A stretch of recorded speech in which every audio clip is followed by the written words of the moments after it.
देखील येत नाही, परंतु दुःखं मात्र वर्षभर राहतं.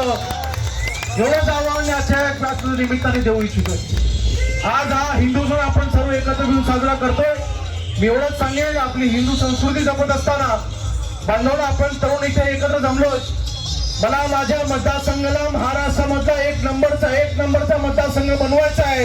एक बारामतीचा विकास होऊ शकतो. माझ्या कोकणाचा देखील विकास मला करायचा आहे. ह्यासाठी मी आमदार झालोय. अन्य माझं दुसरं कुठलं स्वप्न नाही. आणि हे स्वप्न साकार करत असताना जशी हंडी फोडणारा एकच माणूस असतो, परंतु त्या खाली असलेले सगळे थर हे महत्वाचे असतात. सर्व खालच्या तळाचा सर्वात तळामध्ये असलेला कार्यकर्ता जो किंवा गोविंदा जो उभा असतो त्याच्या खांद्यावरती सर्वात जास्त वजन असतं.